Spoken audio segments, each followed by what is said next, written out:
Olá, tudo bem? Compartilhar algo com você.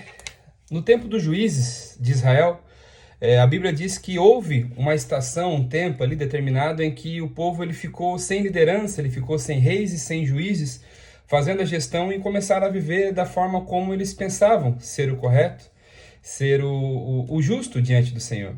Só que, na verdade, o ser humano ele tem uma pendência, né? O nosso coração, como a Bíblia diz, ele pende para o mal. Então, em determinado momento da história, surgem alguns personagens. Eu quero compartilhar com você a história de Mica e sua mãe. Mica era um homem criado na região dos Eframitas, né? De Efraim, é uma das 12 tribos de Israel, filhos de José, contemporâneos do patriarca Abraão. Residiam na terra da promessa, onde propriamente o Senhor havia designado lá atrás, né, na promessa sobre Abraão, em Gênesis 12. E quando chega lá na frente em Josué, nós observamos que eles tomam posse dessas terras. E a tribo de Efraim, eles recebem uma terra como propriedade, em relação a essa divisão, né, como uma herança daquilo que o Senhor já havia prometido para Abraão lá atrás. Porém, o Senhor pede para que quando eles adentrassem nessa terra, já que era uma terra de propriedade deles, eles deveriam retirar os moradores que ali já existiam. E diante dessa recomendação do Senhor, eles descumprem essa ordenança do Pai, e ao invés de retirá-los da terra para habitar ali com todas as suas famílias e tudo mais, né, com suas posses, seus bens, eles acabam fazendo com que os moradores dali, eles se tornem seus escravos naquele momento. Então eles descumprem um mandamento, uma ordenança do Senhor, fazendo com que eles tivessem algum tipo de benefício próprio em relação a essa questão. Isso lá na frente, quando nós chegamos aqui na história de Mica e sua mãe, nós observamos que trouxe uma consequência, porque acabou miscigenando as culturas ali. Acabou mesclando a cultura do povo de Deus com suas promessas e com todos os sinais, milagres, prodígios e maravilhas, digamos assim, né, no Antigo Testamento. Fizeram com que eles esquecessem e mesclassem a cultura deles com a cultura daqueles povos pagãos que estavam ali naquele local. O paganismo representa culturas que adoram mais de um Deus, né? E naquele momento, nesse momento da história aqui, nós observamos esse personagem Mica juntamente com a sua mãe. Eles, num processo ali de roubo e restituição, eles acabam requerendo um valor específico em ciclos de prata. E quando a sua mãe recupera esse valor, que era seu próprio filho Mica que havia roubado, usurpado dela, né? Eles decidem criar, com pouco, uma quantidade, 200 ciclos de prata, um santuário com os deuses de metais que eles haviam feito através de um ourives, para cultivar ou cultuar os seus próprios deuses, né, diante de uma adoração. Então observamos essa miscigenação da cultura. Um Deus poderoso, o nosso Deus, o Deus de Israel, trazendo essa cultura junto, mesclando ali com a cultura da idolatria do paganismo, e faz com que ele se envolva ali naquela situação, mesmo residindo na terra onde o Senhor havia os colocado. Nós observamos que essa cultura do paganismo ou da idolatria, né, ele começa a contaminar o povo que estava ali em volta. A Bíblia relata aqui em Juízes 17, 18, que um sacerdote levita, que era responsável de fazer a manutenção do templo, de adoração ao Senhor, ele chega próximo da família e acaba sendo comprado, ou até mesmo talvez contaminado pela cultura ali de Mica e sua mãe, fazendo com que ele comece a prestar trabalho, serviço, né, nesse templo, nesse local, casa dos deuses, como diz aqui na Bíblia, para esses deuses pagãos. Então nós observamos que pela falta de nós termos um juiz, temos a falta de um rei, né, as pessoas, ela de forma deliberada, fazendo aquilo que seu coração pecaminoso gostaria de fazer, começa a criar estruturas de adoração ao Senhor, ou melhor, aos deuses deles, né, como uma forma talvez até de falta de entendimento, falta de consciência em relação a isso, e esse seu posicionamento acaba por contaminar algumas pessoas. Lá na frente, né, nós vamos observar que eles não foram os únicos que fizeram isso. Além da tribo, né, de Efraim, onde eles residiam nesse local, nós observamos a tribo dos Danitas, né, a tribo de Dan, uma outra geração do contemporânea, né, de Abraão, lá de trás. Nós observamos que eles também se contaminam dessa mesma forma. Mas eu quero chamar a atenção aqui para você, em relação à questão quando nós não temos alguém que norteia as nossas vidas, quando nós decidimos andar de forma solitária, quando nós decidimos andar de forma com os nossos próprios desejos, com os nossos próprios pensamentos, ou até mesmo criar uma própria filosofia sobre as nossas vidas, pensando que talvez aquilo de alguma forma irá até, de alguma forma, agradar ao Senhor ou trazer algum tipo de propósito e significado. A Bíblia diz que de tudo o que nós devemos guardar, nós precisamos e devemos guardar o nosso coração, porque dele procede fonte de vida.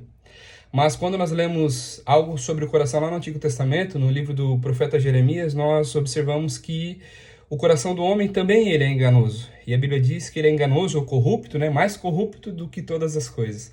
Então a gente vai observar que o nosso coração, aquele que nós precisamos guardar e que nos aponta uma direção diante daquilo que nós precisamos e devemos fazer nas nossas vidas, é esse mesmo coração que, através de algumas emoções, através de algumas necessidades ou até traumas, eles pregam as maiores peças nas nossas vidas. E essas peças, por muitas vezes que são pregadas, eles nos trazem consequências que não de ordem somente serão físicas e passageiras aqui, mas também pode ser que sejam afetados na nossa eternidade.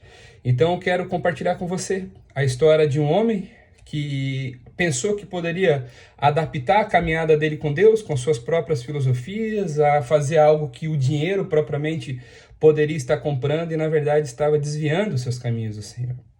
Eu quero colocar algumas reflexões aqui para que você possa refletir nesse dia, para que você possa talvez entender quais são as suas perspectivas, quais são as suas intenções, como é que está teu coração e se você talvez tenha adaptado o reino às suas próprias vontades. Mica era um homem que foi criado no meio do povo de Deus. Mica não era uma pessoa que estava aquém da sociedade, ou uma pessoa que estava caminhando por fora e tudo mais, né? Mica estava dentro da tribo de Efraim e estava tomando as decisões que não eram pertinentes às coisas de Deus. Ele decidiu fazer com as próprias mãos os seus próprios deuses, ele decidiu criar sua própria casa de adoração, adaptando aquilo que o Senhor já durante longos e longos anos havia ministrado sobre a vida deles. E não é desculpa que talvez ele não fosse da tribo de Israel, talvez ele não fosse do povo de Israel, perdão, não é desculpa isso, porque ele convivia com a tribo de Efraim ali. Ele via que eles adoravam somente a um Deus. Então, em essência, a tribo de Efraim, eles eram pessoas que adoravam somente o Deus de Israel.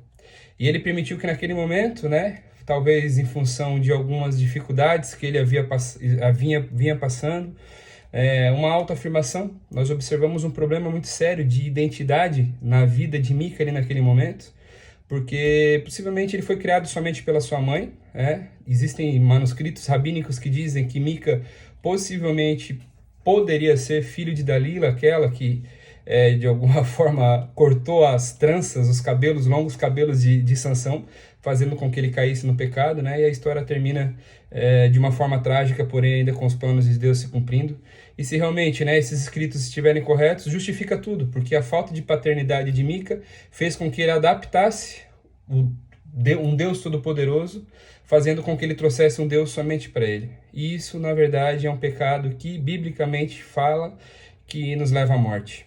Ele traz o pecado da prostituição, não é verdade? Através da idolatria, porque a idolatria é assim como o pecado de prostituição, porque nós acabamos por prostituir a nossa fé, né? Ao invés de nós adorarmos e louvarmos somente ao Senhor, Criador de todas as coisas, nós passamos a prostituir a nossa fé, adorando a criatura ao invés do Criador, e trazem consequências dessa ordem sobre as nossas vidas. Então, no dizer popular aqui nos dias de hoje, Mica era um homem desviado, Mica era um homem que não estava na presença do Senhor, Mica era um homem que procurou adaptar o evangelho da sua forma. E quantos desses nós vemos hoje em dia? Quantas pessoas tentam adaptar o evangelho, em vez de voltar para a sã doutrina, como o apóstolo Paulo nos ensina, em vez de buscar a essência das escrituras, acabam por criar dogmas, acabam por criar estruturas humanas no meio da onde somente a adoração ao Senhor deveria existir. Criam rituais, criam usos, criam costumes, criam paradigmas das mais distintas formas para procurar afirmar e trazer uma legalidade para aquilo que eles pensam ser certos. Eu quero fazer essa pergunta a você. Será que você tem criado algo que é extra-bíblico e colocado junto ao seu culto devocional ao Senhor? Será que por traumas ou situações as mais distintas e diversas ou adversas, você tem negociado a presença ou a adoração pública ao Senhor? Faça essas reflexões hoje. Será que você tem um entendimento do que realmente é a adoração diante do Senhor? Saiba que Deus ele não divide a glória dele com ninguém. E se você, de alguma forma, tem dividido o processo de adoração ao Senhor com qualquer coisa criada aqui nessa terra, tentando suprir alguma lacuna, alguma falha, alguma falta dentro do seu coração, saiba que de alguma forma você está desagradando o Senhor. Então pensa nisso, que hoje você possa fazer algumas análises. Lembre-se que o Senhor, Ele é aquele que te dá a direção. Então se você de alguma forma identificar algo que você tem feito e tem negociado a presença ou a tua adoração genuína para com o Senhor, é o próprio Deus, através do teu arrependimento, que vai te dar uma direção nova na sua vida, para que você possa fluir e prosperar, não somente aqui nas coisas físicas, passageiras e terrenas, mas sim no âmbito, no âmbito eterno. É isso que o Senhor tem para as nossas vidas. Pensa nisso, viu? Deus abençoe poderosamente a sua vida.